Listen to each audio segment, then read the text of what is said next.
Alright, so I just finished Guild Wars 1 Prophecies. I am now an expert at everything this game has to offer, and I am now going to tell you the entire lore of the game in as few minutes as possible. Here we go. You start out as a human, you don't know anything about the crimes that your people have committed. You're getting attacked by the Char, they are clearly the aggressors, and you are clearly the good guys.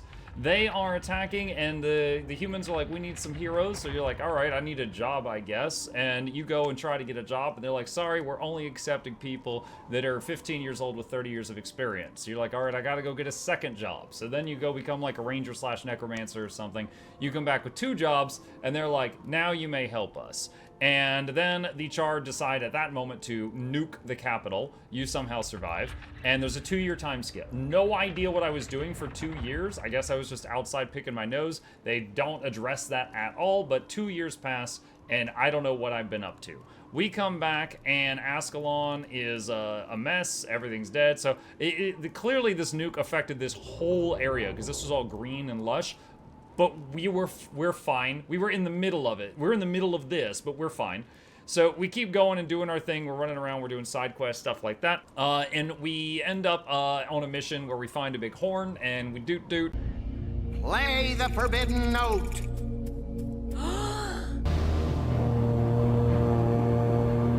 And then it makes it rain, and they're scared of rain, so that helps somehow. And then we're following Prince Rurik. We were following the king, but now we're helping the prince. Fine, he's in the royal line. We'll help him too. And then the king shows up, and the king and the prince have a spat, and they start fighting each other. And the prince says, "Come on, guys, we're leaving." And we're like, okay, well, I guess he's our ride. So we join the prince, and now I guess we hate the king. I don't know. So we join the prince, and we start, like, going through all the Ascalon stuff, and we go through the Shiver Peaks. We meet some dwarves. They're like, yeah, we like the prince. We'll help the prince. So they help us. We get through the Shiver Peaks. Nothing notable happens over here at all. And then you get over here. You go to Lion's Arch. You're like, hey, can I come in? And the White Mantle are like, no, you can't, because there's a bunch of bad stuff going on. There's a zombie apocalypse happening. And you're like, okay, well, I need to get into the city. And they're like, sorry, if you want to get in, you have to fight and risk your life against hundreds of foes, and then we'll let you in the city. And we're like, yeah, that seems fair. So we join the White Mantle because they seem like good guys. We fight against the zombie apocalypse. We're finally let into the city. Total dump, by the way. There's not even any houses, and everyone just lives like on a big patch of dirt. Very disappointing, very lackluster. Worst city I've ever seen. 0 out of 10. We go off into the jungle. We fight these other guys called, I don't know, I'm just gonna say Black Mantle. We fight the Black Mantle. We're helping the White Mantle, and then we get to this one mission over here in, I don't know where this is, not Maguma. We get over in this mission, not Maguma, and like the quest is screwed up, because like the main quest says like help the White Mantle, but the side quests are like, yeah, those White Mantle guys suck, here, go sabotage them, poison their lunches, pee in their Cheerios, stuff like that. And it's just like, okay, I clearly traveled too far. Are we the baddies? So I backtracked a bit and started doing more of the other quests for the White Mantle, where suddenly, shockaroo, we end up finding out that they're actually the bad guys. So we're like, I guess we'll join the Black Mantle. So we join the Black Mantle, and we're fighting the White Mantle, and there's this thing called the Staff of Ore, and we get it, and this guy comes up that's like Mr. Burns, and he's like, I could use that to help you. And we're like, sure, you seem trustworthy. So we give him the Staff of Ore, and he's able to summon 30 undead, which is something any good, helpful person with a magic staff is capable of doing. And he helps us get through lots and lots of nasty things over here in the jungle. I think nothing else really happens over there. At some point, we're teleported to the desert. Over here is terrible. Well, I mean, it's a desert. Honestly, it's very on point for a desert. I got lost. Okay, I'm bitter about it. I got lost in the freaking sand, and I'm bitter about it. I had to look up a guide and find a map because I couldn't find the towns.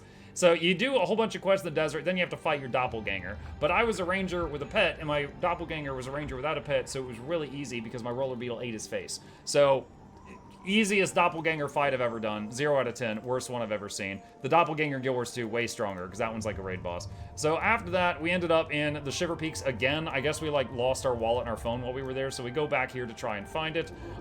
We go through all of these zones, and suddenly we find the Mursaat. I'm like, hey guys, and they're like, spectral agony, and I die. And I'm just like, wow, that was Cool. Okay, I'm pretty sure my character would still qualify for the hardcore challenge up until that point. Then I died when they looked at me. So I did what any smart person would do. Did you look up how to handle Spectral Agony? No, I started running 4 healers in my party. And I started gritting my teeth and forcing my way through these missions. And someone was like, hey, if you go back to that mission, you can get your armor infused and then Agony doesn't hurt anymore. And I'm like, fine. So I went back and I did that. And then, let's see, we got infused. I don't understand how the Mursaat are involved in the story at all. They were just kind of there. We get through the ice area, we fight the enemies of the dwarves, and then we get teleported down to the Fire Islands, and then we find out that the Mr. Burns guy that we gave the Scepter of the Ore is actually a Lich.